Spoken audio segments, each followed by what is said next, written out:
Milagres de Cristo. Do deserto, Cristo retornou ao Jordão, onde João Batista pregava. Naquele tempo, homens foram enviados pelos líderes de Jerusalém para questioná-lo sobre a autoridade com que ensinava e batizava o povo. Perguntaram-lhe se ele era o Messias, ou Elias, ou aquele profeta, referindo-se a Moisés. A todas essas perguntas, João respondia: Não sou. João 1:21. Então disseram: Declara-nos quem és, para que demos resposta àqueles que nos enviaram. João 1:22.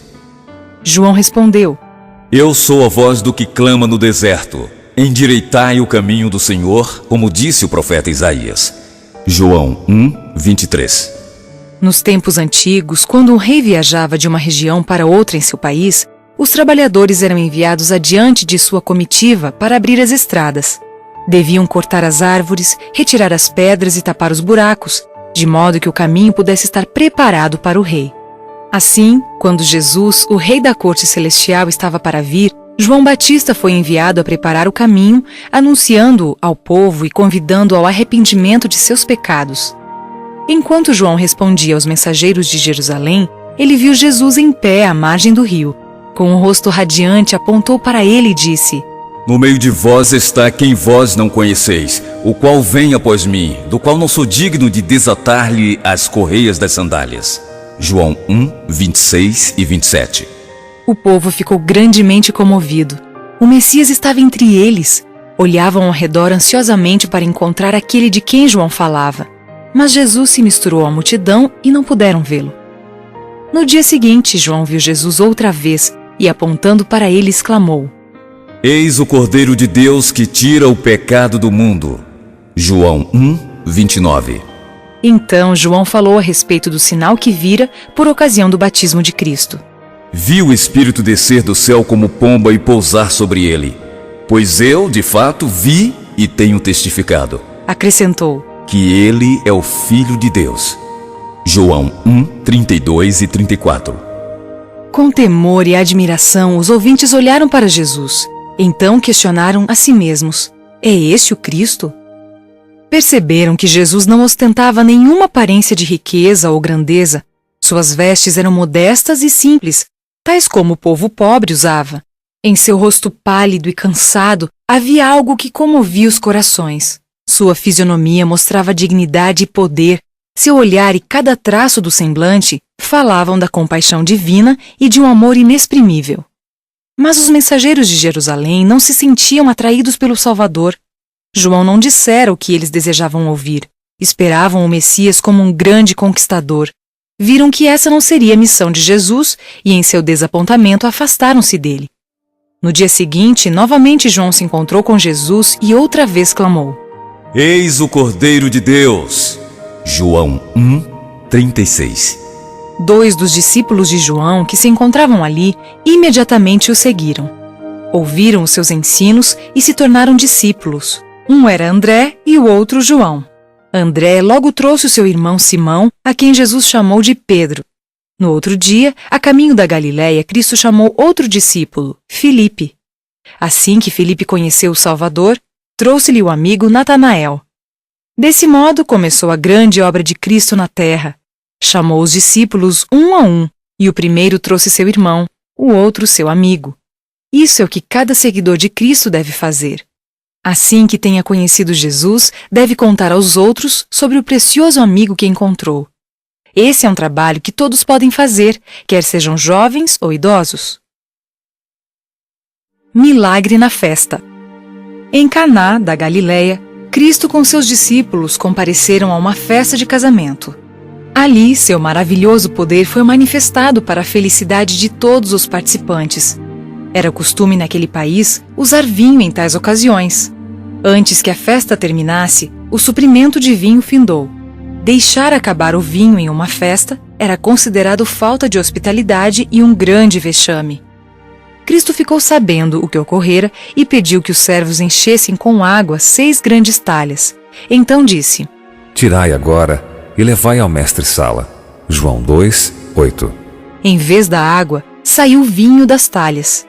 Esse vinho era muito melhor do que aquele que havia sido servido antes, e havia o suficiente para todos. Depois de operar o milagre, Jesus deixou o local discretamente. Os convidados não perceberam seu ato até que ele houvesse desaparecido. O presente de Cristo naquela festa constituía um símbolo. A água representava o batismo e o vinho simbolizava o seu sangue que devia ser derramado em favor do mundo. O vinho que Jesus fez na ocasião não era fermentado. A bebida fermentada é a causa de embriaguez e de grandes males e Deus proibiu seu uso. Ele diz: O vinho é escarnecedor e a bebida forte é alvoroçadora. Todo aquele que por eles é vencido não é sábio. Provérbios 20:1.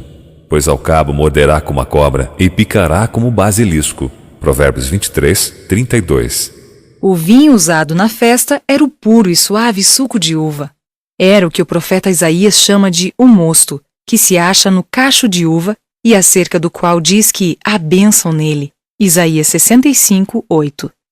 A presença de Cristo numa festa de casamento demonstrou que ele aprovava a associação de pessoas em uma reunião agradável. Ele apreciava ver o povo feliz, com frequência visitava as pessoas nos lares, procurando fazê-los esquecer de seus problemas e preocupações e pensar na bondade e amor de Deus. Onde quer que estivesse, Cristo sempre se empenhava em dar assistência. Onde quer que houvesse um coração aberto para receber a mensagem divina, ele revelava a verdade que conduzia à salvação. Água para o sedento. Um dia, quando passava por Samaria, sentou-se à beira de um poço para descansar. Quando uma mulher veio para retirar água, pediu-lhe que lhe desse de beber. A mulher se surpreendeu, pois sabia quanto os judeus odiavam os samaritanos. Mas Cristo lhe disse que, se ela quisesse, ele lhe daria água viva. A essa declaração, ela se surpreendeu mais ainda. Então Jesus disse à mulher: Quem beber desta água tornará a ter sede. Aquele, porém, que beber da água que eu lhe der, nunca mais terá sede. Pelo contrário, a água que eu lhe der será nele uma fonte a jorrar para a vida eterna. João 4:13 e 14. A água viva simboliza o Espírito Santo. Como o viajante sedento necessita de água para beber, assim precisamos do Espírito de Deus em nosso coração. Aquele que beber dessa água jamais terá sede. O Espírito Santo traz o amor de Deus ao nosso coração. Ele satisfaz nossos anseios de modo que as riquezas, honras e prazeres do mundo não nos atraiam. Tal é a nossa alegria, que desejamos que os outros também a tenham. Em nós, será como uma fonte de água que flui em bênçãos ao nosso redor. Todo aquele em quem habitar o Espírito de Deus viverá para sempre com Cristo em seu reino. Sua recepção no coração pela fé é o começo da vida eterna. Cristo disse à mulher que ela poderia ter essa preciosa bênção se tão somente lhe pedisse. Do mesmo modo, ele também a concederá. A samaritana havia transgredido os mandamentos de Deus, e Cristo lhe mostrou que ele conhecia os pecados de sua vida, mas também lhe mostrou que era seu amigo, que a amava e dela se compadecia, e que se ela renunciasse a seus pecados, Deus a receberia como filha. Que felicidade para ela ouvir palavras tão boas! Em sua euforia, correu para a cidade próxima e chamou as pessoas para que viessem ver Jesus.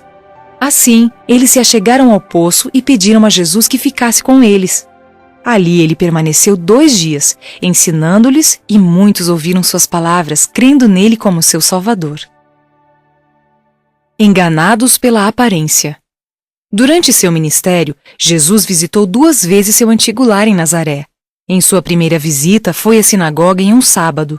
Ali leu a profecia de Isaías sobre a obra do Messias, como ele devia pregar as boas novas aos pobres, confortar os abatidos, dar visão aos cegos e curar os enfermos. Então disse às pessoas que tudo aquilo havia se cumprido naquele dia. Esse era o trabalho que ele mesmo estava fazendo. Ao ouvir essas palavras, os ouvintes se encheram de alegria. Ficaram convencidos de que Jesus era o Salvador prometido. Seus corações foram tocados pelo entusiasmo e eles responderam com améns fervorosos e louvores a Deus. Então recordaram como Jesus havia vivido entre eles como um carpinteiro. Com frequência, viam-no na oficina com José. E embora em toda a sua vida houvesse praticado atos de bondade e misericórdia, eles não creram que Jesus era o Messias. Dando lugar a pensamentos como esses, abriram caminho para Satanás controlar sua mente e então se iraram contra o Salvador. Clamaram contra ele e decidiram tirar-lhe a vida. Empurraram-no para diante, dispostos a lançá-lo de um penhasco, mas os santos anjos estavam próximos para protegê-lo. Passando despercebido pela multidão, desapareceu. Em sua próxima visita a Nazaré, o povo não estava mais disposto a recebê-lo. Afastou-se dali para não mais retornar. Cristo trabalhou por aqueles que queriam sua ajuda, e em todas as regiões por onde passava, o povo se ajuntava ao seu redor. Enquanto os curava e os ensinava, havia grande alegria. O céu parecia ter baixado à terra, e eles se regozijavam na graça de um Salvador misericordioso.